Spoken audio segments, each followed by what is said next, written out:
hacer es leeros un párrafo, sin más. Cuando las casas se quedan vacías, cuando la última persona de la familia sale a la calle y cierra la puerta tras sí, ellos tienen su oportunidad. Se desprenden de las paredes silenciosamente y se van sentando en torno a la mesa camilla, hundiendo sus pies en las ascuas del brasero, con la vana esperanza de calentar sus cuerpos yertos.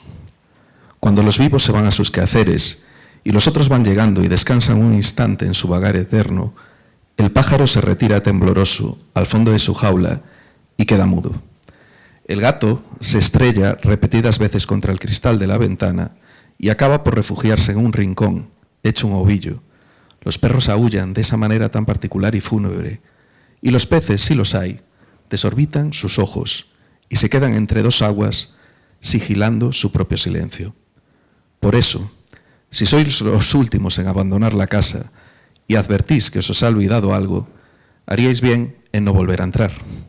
Pero si acaso las circunstancias os obligaran a hacerlo, introducid ruidosamente la llave en la cerradura, llamad al timbre, aunque sepáis que no hay nadie, y entrad silbando. De lo contrario, ellos podrían verse sorprendidos y vosotros seríais los únicos en sufrir las horrendas consecuencias por haber interrumpido tal género de reunión. Esta advertencia que acabo de hacer solo reza para las casas antiguas, aquellas en las que ha fallecido más de una persona. Si ese es vuestro caso, no seáis imprudentes. Obrad tal y como acabo de advertiros, y si es invierno, dejad el brasero encendido. Cuesta tan poco ilusionar a los que ya están para siempre desilusionados. Encerrad al gato en una habitación y poned el capuchón a la jaula del pájaro. Y, si os es posible, circunstancialmente, dejad sobre la mesa camilla un recipiente con un poco de sangre. Estas son las primeras páginas de un relato de Pedro Montero que se llama Diabólica Advertencia, que me leí descubriéndolo en la Cuesta del Moyano. A partir de leérmelo, descubrí a su editor, José Antonio Valverde, que según un responsable, un periodista de Radio Nacional, era la persona que más talento había conocido en RTV junto con Chicho Ibáñez Serrador. Os quería leer esto porque, para mí, quizá lo más importante de lo que vamos a hacer aquí durante estos 2 días es dar una sensación de legado, de que el fantástico, en todas sus vertientes artísticas, ha sido cultivado en este país desde hace siglos y que la visibilidad de aquellos que lo cultivan es limitada, cada vez menos, y conviene echar la mirada atrás. Por eso quería leeros estas palabras, porque yo, que soy un gran aficionado al fantástico, no conocía a José Antonio Valverde y no conocía a Pedro y nunca había leído este relato, y cuando lo leí me impresionó. Por eso la primera mesa de hoy, la mesa que abre el programa, es una mesa sobre el legado y sobre lo que fue y es una línea editorial que fundaron estas 2 personas, Manuel Loureiro, uno de los autores de bestseller más conocidos de nuestro país, que arrancó con Apocalipsis Z su trayectoria, y Jorge Iván Argiz, editor en Dolmen. Entonces os quiero preguntar, quiero empezar esta charla para que nos contéis cómo empezó todo esto, porque probablemente nunca habíamos vivido en la literatura fantástica española la posibilidad de una serie que haya durado tanto en el tiempo sobre un tema concreto, sobre un género concreto como fue el zombie. Entonces, ¿cómo os conocisteis vosotros y cómo arrancó todo esto? Bueno, el zombie siempre ha estado ahí, o sea, dentro de la cultura popular y de la mitología, mucho antes de que nos contáramos historias unos a otros, ¿no? Eso nos llevaría un poquito a cómo le dimos forma a la línea Z, pero para que alguien haga algo, para que ustedes estén ahí escuchándonos ahora nosotros, para que nosotros estemos aquí sentados alrededor, siempre hay una figura que es esencial, que es la del creador, que es la del narrador, en este caso de Manel. La línea Z se cimentó sobre los hombros de una serie de gigantes y de autores con una serie de inquietudes y de un tema del que hablaremos ahora, pero para darle forma a la línea Z primero tuvo que llegarnos algo que hizo Manel. Entonces yo creo que primero, en este caso, el génesis de la línea Z no está cuando le dimos forma, sino cuando tú decidiste que dentro de ese mundo rutinario del que querías escapar, que era el de la jurisprudencia, ibas a hacer algo tan diferente como hacer un libro de zombies. Luego, a partir de ahí, si quieres, hablamos de la línea Z, pero primero estuviste tú. Joder, que lo has puesto tan bien que a ver cómo lo explico. Bueno, ante todo, buenas tardes. Ahora me encantaría tener una explicación muy razonada y muy bien fundada de cómo arrancó todo esto. Pero no es así. Verán, todo esto empezó por accidente. Yo siempre he dicho, y tú lo sabes, aparte lo comentamos de una ocasión, que muchas veces me he considerado a mí mismo como una especie de Forrest Gump. ¿Vale? ¿Os acordáis de Forrest Gump, verdad? Aquel tipo de inteligencia limitada, de buen corazón, pero que tenía una virtud increíble, que era que siempre estaba en el lugar indicado, en el momento idóneo y en las circunstancias precisas. Ese factor, Forrest Gump, de estar siempre en el sitio donde tienes que estar en el momento indicado, que es tan importante en todos los aspectos de la vida, a mí me ha pasado muchas veces. Y me pasó con esto. Como bien decía Jorge, yo era abogado, ¿vale? Ahora necesito que viajen conmigo. Hace... ¿cuántos años ya? Una cantidad mucho pequeña ya, de tiempo. un montón de tiempo. 31 de diciembre de 2005, ¿no? Vale, no hace falta que lo digas, era una pregunta retórica. El tema es que Jorge, Iván y yo éramos dos chicos jóvenes con el pelo mucho más oscuro, la barba sin canas y una maleta llena de ilusiones. No nos conocíamos todavía. Yo estaba en Pontevedra y él estaba en Asturias. En Avilés. O sea, ya veis que esto, lo de la España periférica existe también. Yo era un abogado que trabajaba pues haciendo lo que hacen todos los abogados. Somos mercenarios bien vestidos, ¿vale? O sea, tratamos de que no nos peguen una puñalada mientras con saña, pero con elegancia, tratamos de apuñalar al rival que tenemos, al rival, que no adversario, que tenemos enfrente. Estaba saturado de la literatura jurídica. La literatura jurídica, no sé si hay algún abogado o alguien relacionado con el mundo de las leyes en la sala, pero si es así, estará de acuerdo conmigo en que la literatura jurídica es a la literatura lo que la música militar es a la música. O sea, técnicamente está muy bien, pero le falta un poquito de... a ver cómo os lo digo, un poquito de vida. Esto, lo de la falta de vida, ya iremos por ahí otra vez. Necesitaba escribir algo que no fuese eso, querellas, demandas, recursos. Fantástico, pero aburrido, ¿no? Y resulta que empezamos con la primera serendipia. Primer momento, Forrest Gump. Vamos a ver muchos a lo largo de esta horita. De repente estoy en mi casa por la noche, saturado, con el cerebro frito, y pasan, no me acuerdo por qué canal, una película que se titula La noche de los muertos vivientes, de Romero. La conocéis, estoy por sentado. ¿Hay alguien que no la conozca? Vale, pues no, la conocen todos. Si no, ya podíais ir corriendo a verla, porque aparte la podéis ver de manera absolutamente gratuita en YouTube, porque no tiene derechos. Además, es muy curioso. Aquella película... cuando la veo, de repente me trae un recuerdo a la cabeza. Muchos años atrás, cuando yo tenía 8 o 9 años, habían pasado aquella vieja película en blanco y negro por la tele, y yo con 8 o 9 años me había quedado pegado, fascinado, delante de las imágenes de aquella pareja de hermanos que van a un cementerio, ese principio de la película, ¿sabes? Que están hablando de sus cosas cuando van a dejar unas flores y de repente, de fondo, se ve cómo se acerca una figura bien vestida, pero con la ropa desarreglada, tambaleante. Y todo lo que pasa a continuación, a partir de ahí te explota la cabeza. Evidentemente, imaginaos en los años 60. Con 9 años yo me quedé fascinado. Mis padres, con muy buen criterio, decidieron que yo con 9 años no podía ver aquella película. Así que me mandaron a la cama. Y yo, como un buen niño obediente, 9 años, me fui para cama, y cuando ellos se acostaron 10 minutos más tarde, me levanté, fui al salón, encendí la tele con el volumen al mínimo y vi la película. Descubrí varias cosas. Descubrí que se pueden tener pesadillas durante mucho tiempo, que es conveniente cuando tienes 9 años hacerle caso a tus padres, y algo más. Algo se me quedó grabado porque cuando, muchos años después, ahí en 2005, que tú ya lo dijiste para que lo sepa todo el mundo, me da por empezar a escribir algo que no sea esa literatura jurídica, en ese momento digo, vamos a empezar a escribir una historia, ¿por qué no? De zombies. De no muertos, pero en vez de contarlo en Estados Unidos, contémoslo aquí. ¿Qué pasaría si esa historia sucediese aquí, ahora, con los medios y las circunstancias que ahora tenemos, procurando dotarle del realismo máximo al que estoy acostumbrado como jurista, pero introduciendo ese elemento, que de repente los muertos se levantan y caminan entre los vivos? Esa historia la empiezo a escribir, la escribo en un blog, año 2005, ¿vale? O sea, esto es un momento atapuerca muy interesante, porque en el año 2005 Instagram no existía, TikTok tampoco, Twitter tampoco existía. No se podía hacer un bonito hilo de Twitter porque no existía. O sea, estamos en la prehistoria de las redes sociales. Facebook era una cosa que utilizaban algunos universitarios americanos para intentar ligar. Les salía regular. El resto les salió bien, pero eso les salía regular. Así que lo colgué en un blog. O sea, los más mayores del lugar os acordaréis de los blogs. Aquel blog, de repente, pues fue creciendo, se transformó en una bola y pasó de tener 10 lectores a tener 100, de 100 a tener 1000, de 1000 a 5000, de 5000 a 50.000, 50.000, medio millón, 1 millón y medio. Y las cosas se van de madre porque yo un día estoy en mi despacho, recordad que yo era abogado, no le había dicho nada a nadie que estaba escribiendo una historia de zombies porque cómo me iban a ver mis clientes. Y un día, el mismo día, además me llegan 2 solicitudes de entrevista, una de un periódico de Chile y otra de una radio de México. A mí, a un abogado de Pontevedra. Yo me doy cuenta ahí que de repente algo está pasando que se ha escapado de mi control. Algo que trascienda lo que yo estoy haciendo. Y en ese momento, por una esquina del escenario, discretamente y sin hacer ruido, aparece uno de los personajes principales de esta historia, que es Jorge Iván, que decide que aquello aún puede dar otra voltereta.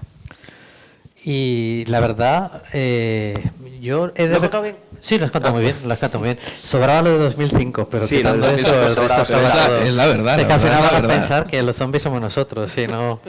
Pero sí, La momia. llegado ese momento, continuando con las serendipias que decía Manel, yo quería hacer una línea de terror dentro de Dolmen, ya existía, y mirando para atrás, yo siempre he reivindicado mucho la figura del muerto viviente como una personalidad presente dentro de nuestras letras y de las letras universales para siempre, ¿no? Que además, claro, los vampiros en aquel momento, que sería como otro de los grandes iconos de la cultura popular de terror, estaban como un poquito venido a menos, en lo que, porque a nadie se le ocurre, o a casi a nadie se le ocurre poner una, o no parecería muy normal, poner una foto de un zombie forrando tu carpeta, ¿no? Como estoy enamorado, pero los vampiros ya habían llegado a eso, ¿no? Ya veías a las chicas y a los chicos con fotos de los vampiros. Pero el zombie tenía varias cosas que resultaban fascinantes y que yo había hablado muchas veces con Vicente. Una de ellas es que dentro de todo este panteón de monstruos es el que mejor se había sabido rehacer, nunca mejor dicho, o resucitar varias veces adaptándose a los tiempos que corren. Nosotros veníamos de sociedades muy naifs donde el terror venía de lo que menos conocíamos. Por ejemplo, en la época del miedo a lo atómico, pues las películas, los libros eran explosiones que de repente las arañas crecían, los sapos se volvían gigantes, los hombres se hacían pequeñitos, porque no sabíamos a dónde nos podía llevar el efecto de lo nuclear. Pues a casi todos los demás criaturas de las que veníamos leyendo historias de terror les afectaba de una manera parecida el hecho de que fuéramos sabiendo más cosas, pero a los zombies los iba haciendo un poco más fuertes, pues podías tener de repente pues que fuera como una infección, pero pues que fuera como una resurrección, que fuera como un elemento sobrenatural, que fuera un elemento alienígena. Iban cambiando de todas formas, pero detrás de todas ellas, o incluso los pitufos negros, todos los que leíamos cosas, ¿qué pasaba con los pitufos negros? Porque un pitufo mordía a otro y se volvía una cosa que ya no formaba parte de la comunidad, que era agresiva y que era contagiosa, ¿no? Hemos vivido el miedo al contagio recientemente en la pandemia, ¿no? Que no es como que fuera, pero el efecto que te contaban los zombies es el mismo, porque al final, detrás de todas las historias de zombies, lo que hay es el hecho de perder tu individualidad y quedarte diluido dentro de la nada, perder lo que te define como persona, ¿no? Y eso me parecía que de una forma u otra lo habían ido contando muy bien. Y en mitad de todo esto, serendipia, me dice un día Vicente, un actor que al final no pudo venir aquí, pues no sé, porque no le echas un vistazo. Alguien me habló de un blog que hace un pirao que además creo que es abogado. Yo recuerdo lo inocente que eras en los comentarios, porque había gente que te decían, hay otros blogs que tienen un aspecto visual un poco mejor que el tuyo, y tú, es que no sé nada, no. Pero es que me daba exactamente igual. O sea, de verdad, si queréis buscar el blog, aún debe seguir ahí, porque Internet es eterno. Sí. Y tiene memoria, su memoria es infinita. Era la cosa más pedestre que te puedas imaginar. Era bloque de texto a machete, con una tipografía Fondo blanco, blanco o gris, o sea no me lo ocurre mucho, o sea, la verdad, me parecía que era mucho más interesante el concepto de la historia. Aparte era muy divertido al principio aquel blog, porque era como una especie de juego, ¿no? Es decir, a medida que lo iba escribiendo, claro, yo cuando empecé a escribir aquello yo no tenía ni idea de que estaba escribiendo un libro. No sabía que estaba escribiendo un libro y no sabía que estaba dando inicio a lo que iba a ser el resto de mi vida, que eso también es otra cosa. De hecho, en un comentario de 2006 le comentas a un lector, no sé, yo lo que quería hacer era un relato, pero de repente se me ocurrió que podía hacerlo el diario y bueno, estoy tirando para adelante. Pero escúchame, me preocupa mucho que tú sepas esas cosas y yo no. Investigo, claro. Porque investigas. Sí, yo empecé a escribir, pero por eso, porque es que necesitaba hacer un poco de higiene mental. Y lo iba escribiendo a entradas que eran casi como, ¿os acordáis de los folletines de Dumas? ¿Sabes? Es decir, que vas escribiendo por fascículos, que vas escribiendo por partes. Pero claro, cuando yo empiezo a escribir, yo soy como un jabalí en un maizal. Es decir, yo no tengo ni idea de lo que estoy haciendo y, por supuesto, no tengo ni la más remota idea de hacia dónde voy. Y hay una buena prueba de eso, que es que cuando ya llevo aproximadamente, y esto sé que después es el equivalente a unas 100 páginas, porque después lo vi paginado, no había puesto el nombre del protagonista ni una sola vez. ¿Por qué? Porque no me había hecho falta hasta ese momento. Claro, de repente, llegado a ese punto, me doy cuenta que yo no le había puesto nombre al protagonista. Con lo cual encontré una de las primeras decisiones editoriales de mi vida que era, ¿le pongo nombre ahora, que va a quedar rarísimo, o tiramos para adelante, hacemos que nadie se ha dado cuenta? Tomé la segunda decisión y al final tuve que escribir 3 libros de más de 400 páginas cada uno, donde todo el mundo tiene nombre, menos el protagonista, al cual el nombre aparece en la última página del último libro, porque me parecía que se lo merecía porque se lo había ganado. Se lo había ganado. Se lo había ganado. Pero hay que decir del protagonista que era un abogado de Pontevedra de 30 años. Era una proyección, a ver, o sea, es que al final era un abogado como yo, que vivía en una pequeña ciudad de la costa, como yo, que vivía... Muchos problemas con Fenosa. Con muchos problemas con la luz, que vivía con un gato, como yo. Y, por cierto, gato, tengo que contaros un montón de anécdotas. ¿Lúculo era? Lúculo. El protagonista de esa historia tiene un gato. Tiene un gato por un sencillo motivo. Es decir, yo de repente me doy cuenta que necesito una pared emocional donde rebotar sus sentimientos. Claro, tiene que estar solo, con lo cual ya no puede ser otra persona. Tampoco puede ser un perro, porque los perros realmente generan una relación afectiva que casi puede sustituir a un ser humano en ocasiones. Un gato era perfecto, ¿no? Un gato era perfecto porque un gato, bueno, está, pero al final el gato es el único animal que tú lo tienes y te mira con desprecio cuando llegas a casa, ¿sabes? Y aún así lo quieres. Entonces el gato era la solución perfecta. Tenía a alguien con él en casa donde, pues eso, pues oye, qué mal lo estoy pasando, acaricio al gato, lo abrazo, tenía una descarga emocional. El gato era instrumental, tenía que durar hasta el momento en el que saliese de su casa y desapareciese, porque el gato pues se lo comería a alguien, lo atropellaría un camión, yo qué sé, era un gato. Claro, os contaba que esto lo estaba escribiendo en un blog por fascículos y la gente iba comentando. Y cuando llega el momento de que el protagonista va a salir de casa, de repente empiezan a llegar docenas y docenas y docenas de comentarios, sobre todo de lectores hispanoamericanos, que me llama muchísimo la atención, de muy diverso jaez, pero que todos se podían resumir en un que no le pase nada al gato. Sí. Te estaban dando la clave. Y entonces, claro, yo de repente ahí me cago y me doy cuenta que ese gato que no existe tiene una página de fans en Facebook, que era lo que había, que tenía más seguidores que yo. Y el gato era de mentira. Es decir, ese gato se había salido por los lados y bueno, pues me estoy yendo, Jorge. No. ¿De dónde viene el nombre? ¿De dónde viene el nombre del gato? Lúculo, pues es un guiño a la literatura clásica, ¿vale? Esto que voy a decir, esto es una pedantería, es un rollo muy friki, muy snob, no me lo tengáis en cuenta, borrad este trozo de la charla de vuestra cabeza y los que lo estén viendo en streaming que lo borren también. Viene de Lucio Licinio Lúculo, ¿vale? Y ahora diréis, ¿y ese señor quién es? Pues ese señor era un cónsul romano que invadió lo que es sería parte de Turquía, entre otras cosas es responsable de que en Europa se coman cerezas, lo cual está muy bien.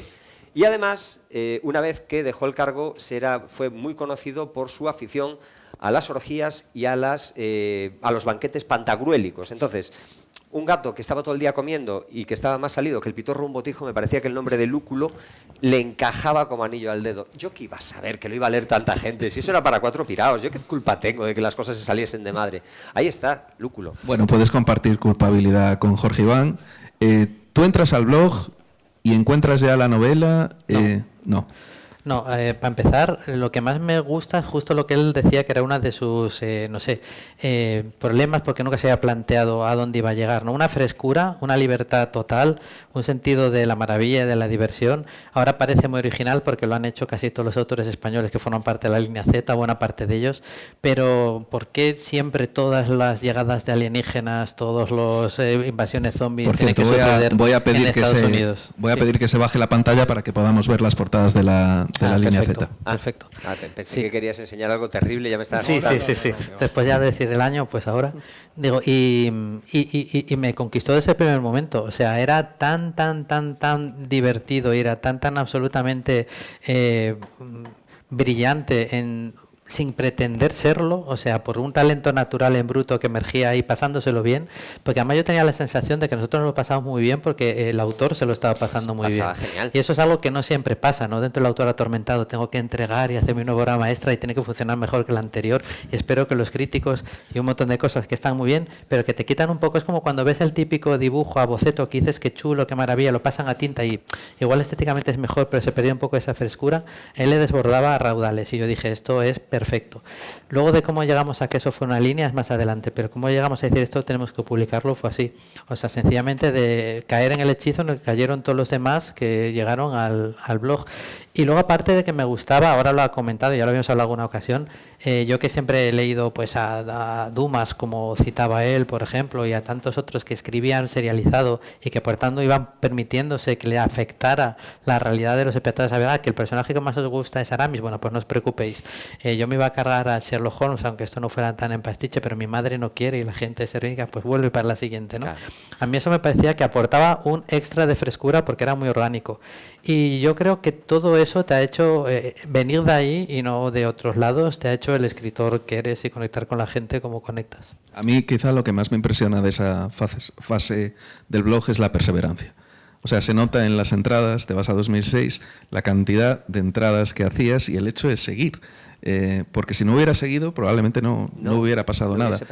¿Y eso era por pura pasión? ¿Costó en algún momento ser perseverante con esto? No, tengo que decir que era extraordinariamente divertido, sobre todo porque yo me sentía un poco como, ¿os acordáis de Mickey Mouse en Fantasía? Aquella película que es un aprendiz de mago y que el mago lo deja solo en su laboratorio y de repente le empieza a hacer cosas y las escobas empiezan a moverse. Yo me sentía un poco como Mickey Mouse. O como el inconsciente que acaba de provocar una avalancha. Yo veía que se movían cosas a mi alrededor y no entendía muy bien qué era lo que estaba pasando. Yo no sabía cómo era posible que aquello que al principio estaban leyendo... Yo había puesto un contador de visitas que lo había incorporado de alguna manera así un poquito rupestre. Y claro, hubo un momento que dije, esto se ha roto. Porque no era normal que lo que un día estaban leyendo, eso, 150 personas, de repente, un mes después, hubiese 250.000 personas, claro, año 2005, es que hoy en día los fenómenos virales ya los entendemos, en aquel momento nadie entendía muy bien cómo funcionaba aquello, yo no sabía qué estaba pasando, pero claro, ver a tanta gente que se lo estaba pasando tan bien al otro lado, aquello era un acicate maravilloso, y para mí era una higiene mental absoluta, claro, lo que era complicado, lo que era realmente complicado, era hacer el corte mental. El corte mental, explico, yo normalmente... metía esas entradas, las iba pensando en ellas a lo largo del día y las escribía de noche en el momento en que mi despacho se quedaba vacío, se iba el último cliente, se iba el resto de abogados que estaban en el despacho y me quedaba yo solo. De repente, ¿sabes?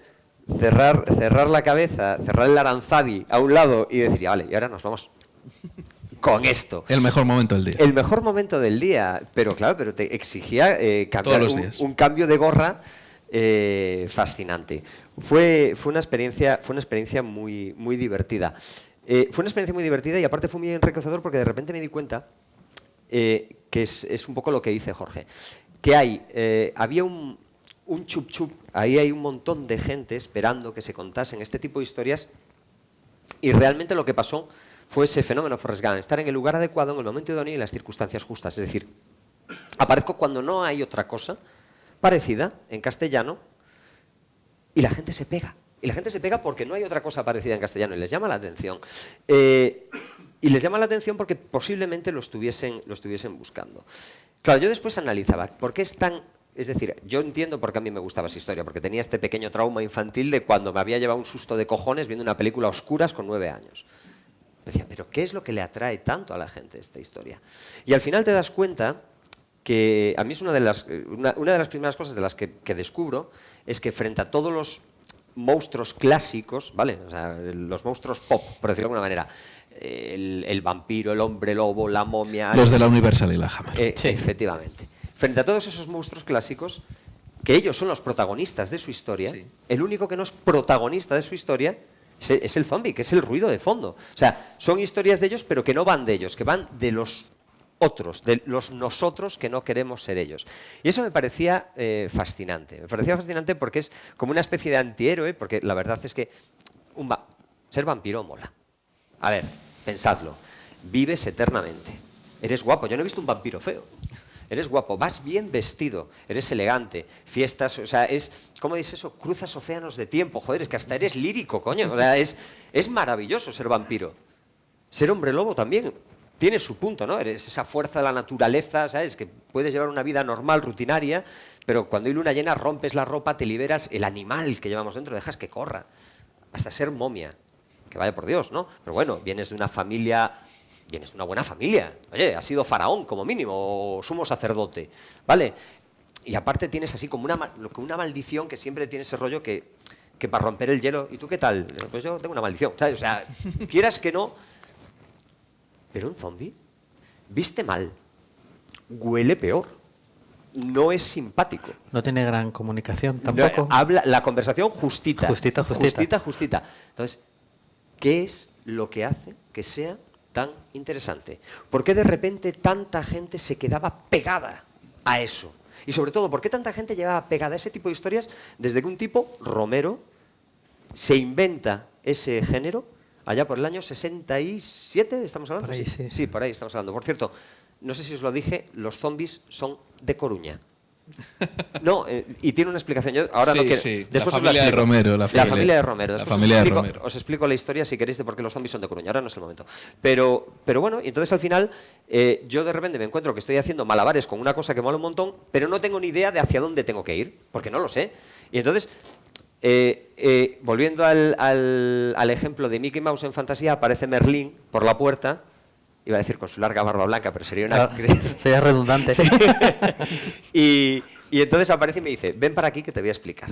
Y ahí es donde empieza la historia de Dolmen y donde tropecé yo y donde empecé. Siguiente etapa de la historia, antes de que pasemos de cómo esto se convirtió en la línea Z, cómo construisteis la novela para que pudiera haber una línea Z. ¿Y pensabais ya, desde el punto de vista editorial, en que iba a haber una línea Z o solo iba a haber esta novela? No, o sea, íbamos a probar con esta novela, pero antes de publicar la novela, yo ya le había dicho a Víctor Conde, que era el autor que fue el que hizo la segunda, que era Naturaleza Muerta, Sí. Que empezara a hacer otra novela de zombies. Si al final no hubiéramos decidido hacer una línea, pues hubiera sido 2 novelas de zombies dentro de una línea general de terror.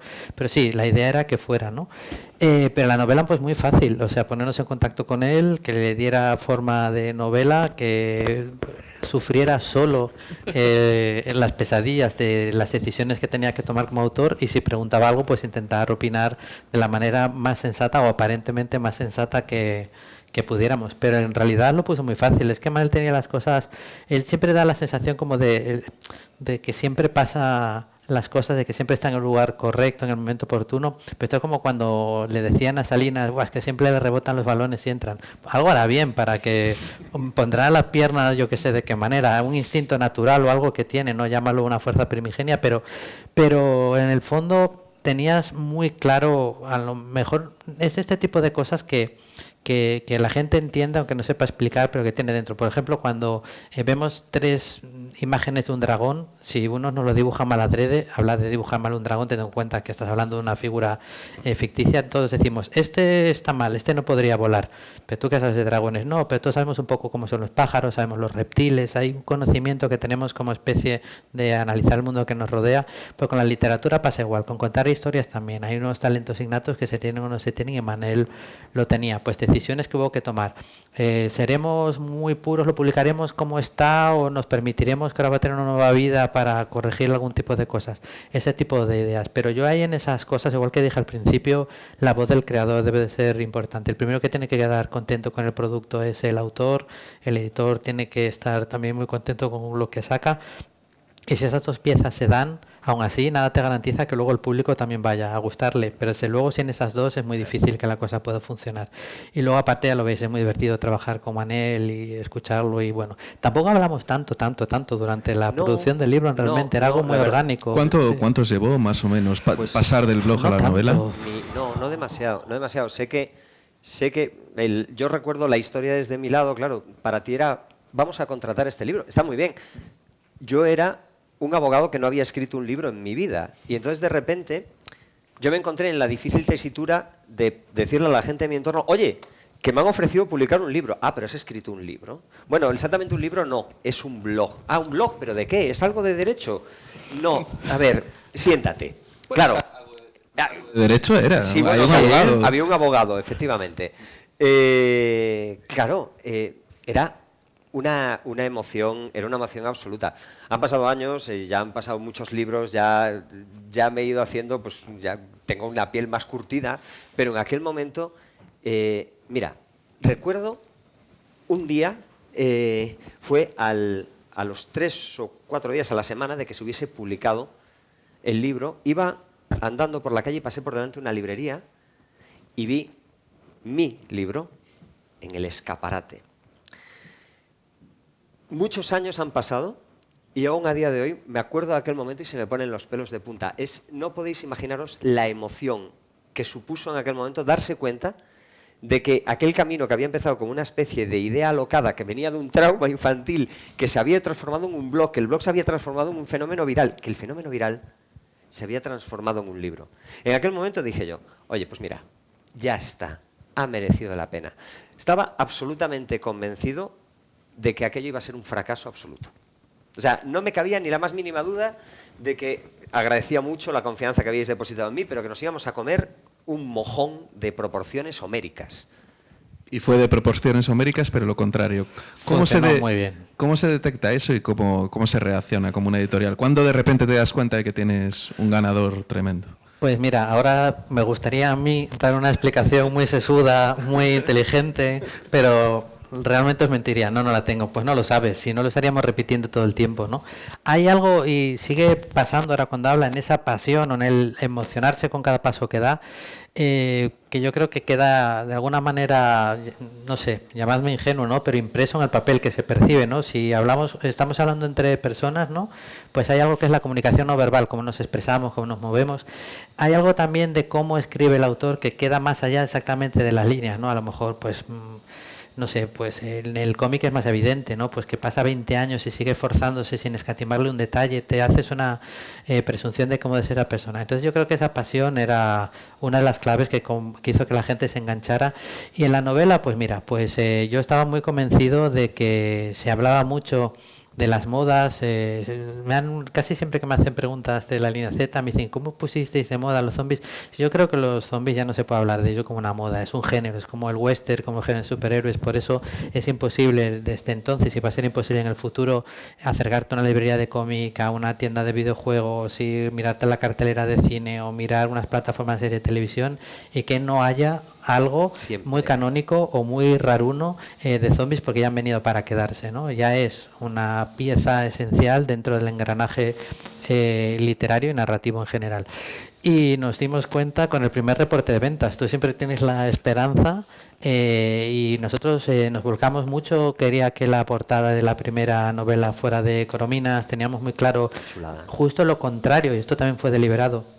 De las siguientes, que eran muy explícitas, de zombies, queríamos que la primera planteara también preguntas, que se viera que algo así, porque ya el nombre era lo bastante claro, ¿no? Es como si tú pones un título de la novela fuera y las flechas se abatieron sobre él y dibujas a un tío sobre el que se abaten flechas, es una estupidez, ¿no? Entonces queríamos jugar un poquito. Sí, que no la estamos viendo, pero es un fondo negro y una mano roja. Sí, sí. Es bastante mejor la portada que el título. El título es absolutamente deleznable. Yo no sé cómo me dejasteis mantener ese título, no tuvisteis nada de criterio ahí. Yo no sé cómo los que vinieron luego no cogieron al mismo portadista, en realidad. Porque es la mejor portada que han tenido tus novelas, ¿para qué nos vamos a engañar? Sí. Bueno, pero es un título que funcionaba con la gente. Sí, a ver, el título es... No engañaba a nadie. No, pero a mí el título me parece perfecto. Tienes una novela canónica de zombies que aporta muchos detalles nuevos, pero que es puramente honesta, y eso desde el principio hasta el final. Y el título no podía entonces ser La insoportable levedad del muerto viviente. O sea, no está ni... Para la siguiente, Digo, tenía que ser pues eso, y no sé, me parece... Yo estaba muy feliz porque me parecía que ese proyecto de donde venía lo merecía y porque me daba un poco gasolina para el resto del proyecto que yo quería montar. La línea Z no hubiera sido posible sin Manel. Y yo tenía muy claro que Dolmen le quedaba ya desde el momento uno muy pequeño a Manel. O sea, yo sabía que era un lujo para nosotros en ese momento haber tenido la suerte de que una etapa de su brillante carrera pasara por Dolmen. Volviendo a la metáfora deportiva, pues Rivaldo lo ficha el Depor, pero al final se va al Barcelona, ¿no? Claro. Hay que asumirlo. Yo soy del Sporting, estoy acostumbrado a que esas cosas pasen. Bueno, pues antes de pasar al turno de preguntas, que pasaremos en un ratito, yo creo que es el momento de hablar del legado de eso. Tu legado es escribir 2 libros más y ahora estar en ciernes de la adaptación audiovisual con Amazon. Tu legado fue fundar la Línea Z. Hablemos del legado de lo que pasó a partir de ahí, porque incluso cuando empiezas a rebuscar en el efecto que eso tuvo, hay mucha gente que dice, pues igual Guerra Mundial Z lo publica Almuzara a partir del rebufo que hubo con Apocalipsis Z y el resto de la Línea Z. Entonces hay muchas consecuencias de eso, y hay un ejemplo que no hemos visto muy habitualmente en el fantástico español en literatura, de que se pueden aguantar 77 novelas en una línea. Sí, las 2 siguientes son la 78 y la 79. Pues mira, lo primero es que cuando dije que no es una moda, pero en ese momento que sí que empezó a percibirse como tal, pasa como cuando hubo la de los templarios, los cátaros y los merovingios y todo esto. Sí, ¿no? sí, es que aparte el mundo editorial es un mundo muy nervioso, se mueve por modas. Es decir, de repente es eso. Templarios, entras en una librería, das una patada a una pila de libros y te caen 20 templarios. Exacto. Novela negra nórdica, de repente parece que todos los suecos, daneses... Solo escriben thriller. O sea, ¿cuántos islandeses hay que escriban? ¿Sabes? Todos. En proporción, es un puñetero disparate. Y con esto, claro, sí, o sea, sí que funciona por modas, pero aquí sí que no podemos hablar de una moda porque está muy sostenido en el tiempo. Sí. Y tengo que decir, y esto es un gran mérito de Jorge Iván Arguiz, bueno, de Dolmen además, que es que fueron capaces de hacer una cosa, apostaron por un montón de gente que nunca había escrito, que había escrito muy pocas cosas. Crearon un pool de nuevos, una hornada de nuevos autores, prácticamente toda una generación. Evidentemente, bueno, como han sido muchos, pues han tenido destinos muy dispersos, ¿no? Hay algunos que siguen, otros que solo escribieron un libro, algunos que han tenido éxito, otros que han tenido menos. Pero el haber hecho eso, el haber tenido valor para hacer eso y sobre todo el haber creado una masa crítica de lectores que hace que ese proyecto sea económicamente viable y que aparte siga creciendo y que se siga autososteniendo, es dificilísimo. Es dificilísimo. Es que lo que decía de los cátaros y los merovingios, y en esto es aplicable lo que tú dices, es lo bueno, es que sirven una oportunidad para que las editoriales, al amparo de esto ahora mismo vende bien, es más fácil darle una oportunidad a esta voz nueva que llega y quizás crear un autor, ¿no? Si os fijáis, la Línea Z tiene muy pocos extranjeros como escritores. Tienen a Brian King, a Gareth Anderson y 2 o 3 más. Casi siempre todo queríamos que fueran autores nacionales. En la medida de lo posible nos apetecía que se combinaran autores que era su primer proyecto con otros autores que a la gente a lo mejor le extrañaba que se hicieran una novela de zombies, como fue el caso de Juan Ramón Viezma, que hizo Antirresurrección, que para mí es una de las mejores. Y luego, sobre todo, que aprendí que los fans de zombies, como pasa en todo, y ahora que hay tanta polarización que está entre seguidores, fieles y haters, está el que quiere una novela de zombies totalmente distinta, raruna, bizarra, y el que quiere su canon claro y duro de un tipo que se despierta en un sitio, no sabe qué ha pasado y de repente, coño, parece que estoy solo en este hospital, salgo, mira, esa gente me mira raro, vienen corriendo o despacio y ¿qué pasa, no? Digo, entonces era un poco de cómo ir alternando esas dos cosas de manera de hacer que funcionara. Y como tú dices, 77, 2 películas, un montón de proyectos que no llegaron hasta a salir. Don Quijote Z. Hasta un Don Quijote Z, una Isla del Tesoro Z, novelas muy buenas, novelas no tan buenas, alguna cosa que se ha colado por ahí por el medio también. Y luego que siempre las novelas que más te gustan a lo mejor no son las que más venden, a veces ahí sucede lo contrario, pero cuando todo confluye y tienes una novela, yo siempre digo desde el punto de vista editorial que una novela, evidentemente, el editor que me paga a mí, que lo que más le mola es que una novela de dinero. Yo pienso que la novela también te puede dar prestigio, que a la larga te acaba trayendo dinero para la editorial, pero cuando te da las dos cosas, pues mejor, ¿no? Y la Línea Z fue eso, pero la Línea Z, ¿qué es lo que tú decías? Demostrar. No tenía ya que demostrar en el resto que podía encontrar un autor español que hiciera primera novela y que conectara con el público, porque la primera pieza ya demostraba que eso era posible. Entonces ya hizo que la gente mirara para eso, lo mirara y lo aceptara con mucha naturalidad. Y ya digo, en teoría, para mediados del año que viene debería salir la 82, 83 y sumando. No paráis. Vais a No llegar a los paramos, 100. que los zombies no se mueren, es lo que tienen. Pues para terminar con Manel, me gustaría que hablaras del legado para ti. El legado para ti fueron 2 novelas más, que ya Plaza y Janés, si mal no recuerdo. Sí. Pues creo que las 2 siguientes sí fueron con Plaza y Janés. Después Sí. Acabé rebotando y acabé en Planeta, que es donde estoy ahora. Y pues el legado es muy fácil, se resume de la siguiente manera. Yo estoy aquí hoy hablando con vosotros y no estoy en mi despacho preparando un juicio para mañana gracias a que pasó eso. Yo sí que puedo decir que los zombies me cambiaron la vida, Sí. ¿vale? Yo sí que soy una de las pocas personas que puede afirmar eso con rotundidad y siendo verdad. Gracias a que yo empecé a escribir, pues me cambió la vida. Gracias a que tropecé pues, con Jorge, con la gente de Dolmen, que me dieron esa oportunidad que es tan difícil de, oye, no has escrito nunca nada, publica un libro. ¿Os dais cuenta lo dificilísimo que es eso? extremadamente difícil. Lo extraordinariamente difícil que es, que confiasen en mí. Otra Serendipia, otro momento Forrest Gump, que ese libro de repente explotase, funcionase, se empezase a vender por todas partes. Ya después siguió con Plaza y Janés, empezó las traducciones, pues eso, 20 no sé cuántos idiomas, 50 y tantos países. Llegaste al top 100 en Estados Unidos. Sí, aquello fue muy divertido. Aquello sí que tengo que reconocer que los Estados Unidos fue muy divertido.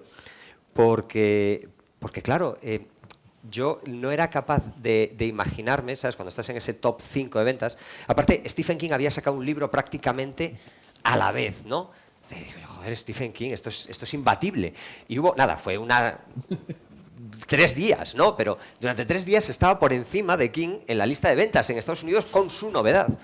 Y yo, que fantaseaba mucho, yo me imaginaba a Stephen King en su casa en Maine levantándose por la mañana, ¿sabes? Con el batín, preparándose el café, viendo y diciendo, tratando de pronunciar Loureiro.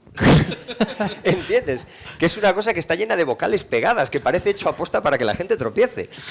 Y el legado es ese. Ahora mismo, bueno, lo que decías... Habla todo lo que puedas de ello, de Amazon. Bueno, pues los proyectos cinematográficos que tienen una génesis mucho más larga que los proyectos literarios. Puedo decir que ahora ya puedo contar la historia de este libro. Este libro, una vez que se publica, rápidamente despierta la atención.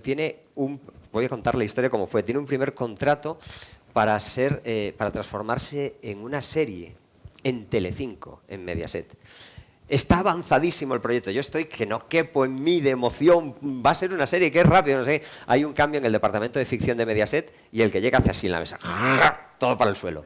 Se cae el proyecto. Es una de las cosas que descubres del mundo audiovisual, que es una montaña rusa. Parece que sí, y te metes una hostia inmediatamente. El proyecto se cae al suelo, pero bueno, yo ya estoy metido en otras películas. Digo, bueno, no pasa nada. Ya ocurrirá. Lo coge A3 Media. Vuelve a coger vuelo. Que va. Y se mete otra hostia. Se mete otra hostia porque encima quiebra la productora que tenía los derechos. Tengo un ojo clínico para estas cosas.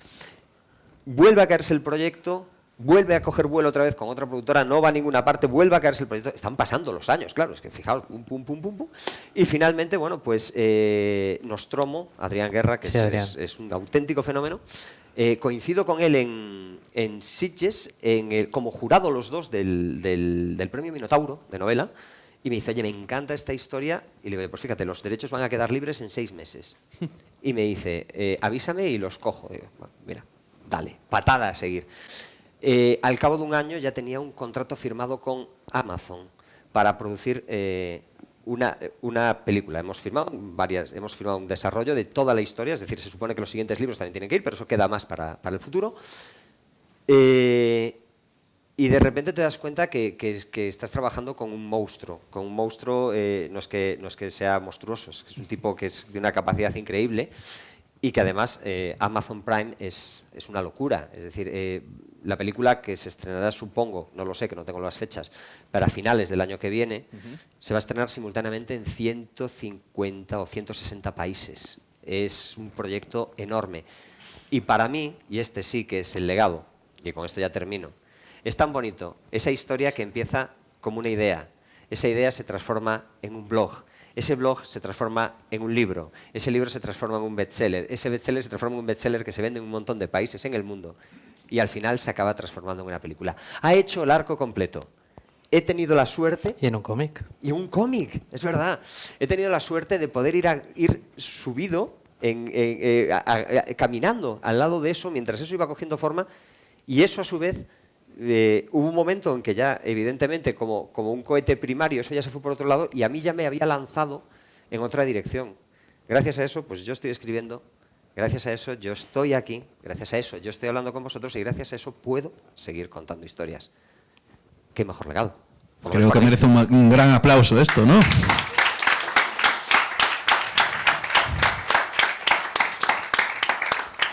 Tenemos tiempo, yo creo que por lo menos para una pregunta del público. ¿Hay alguien que quiera preguntar? Ahora se han quedado... No seáis tímidos, no seáis zombies. ¿Por qué son los zombies de A Coruña? Pues tiene una explicación muy fácil y muy rápida. Resulta que cuando Romero decide inventar el zombie pop, el zombie moderno, se van a quedar sin saber por qué el zombie es de Coruña. No, ellos se lo pierden. Resulta que él quiere hacer una película. Tiene esa idea, pero su idea es hacer una película de autocine de verano, ¿sabes? Esto de ir con tu chica o con tu chico para poder abrazarte mucho mientras estás pasando miedo, ¿no? Y ya si mientras te estás abrazando, pues da igual. Exactamente. No pasa nada, te estás abrazando, ¿qué te pasa? Te estás abrazando, no pasa nada. El tema es que Romero se da cuenta de que no tiene dinero para hacer ese proyecto. No tiene dinero y entonces decide iniciar lo que hoy en día llamaríamos un crowdfunding, de aquella se llamaba dar sablazos, ¿no? Y entonces empieza a pegarle sablazos a toda su familia. La familia Romero es una familia muy curiosa, es una familia originaria de La Coruña que se fue a Cuba, hizo una cantidad enorme de dinero en Cuba, pero cuando triunfa la revolución... Lo pierden todo. La revolución castrista, lo pierden todo, tienen que salir... Mis bisabuelos son de esos también. Sí. ¿Y tus bisabuelos hicieron lo que hizo la familia de Romero, de esconder joyas en cajas de fruta? Eso no lo sé. Bueno, espero que sí. Cuidado. Y espero que estén por ahí. A ver si vas a tener más dinero de lo que tú crees. El tema es que se instalan en Estados Unidos parte de los que huyen de Cuba y otra parte decide volver a su Galicia natal. Aquí es donde aparece la tía Pura. ¿Vale? Purificación, la tía Pura de Romero. Purificación Romero se va a vivir a Coruña, la Coruña de los años 60. Imaginaos la Coruña de los años 60, una Coruña más gris, más pacata, más provinciana, donde de repente aparece una mujer muy polifacética, una mujer de mundo, una mujer que conduce, que fuma, que toca el piano, que organiza fiestas. En una sociedad como la de La Coruña, entonces, imaginad, eso reventaba las cabezas. Ahí tenemos a la tía Pura en Coruña, tenemos a Jorge Romero pegando sablazos a diestro y siniestro y de repente ya no tiene a quien más pegar cuchilladas y se acuerda de su tía Pura de Coruña. Me encantaría haber escuchado esa llamada telefónica donde George Romero desde Nueva York llama a su tía Pura de Coruña para explicarle que quiere hacer una película de muertos vivientes y que si le puede dejar algo de dinero. Todo esto no me lo estoy inventando, está documentado. La tía Pura es la que financia la parte que falta del proyecto, en pesetas. ¡Cuidado! Madre mía. Con lo cual, a partir de hoy, cada vez que veáis a un zombie, uno muerto, como le queréis llamar, me da igual si es de los antiguos de Romero, de los modernos de Snyder, si es de los de Walking Dead lentos o si es de los de 28 días que corre. Me da igual, cualquier zombie que veáis, pasado, presente o futuro, habla como un coruño, neno. Sí. Enorme aplauso para Manel y para Jorge Iván.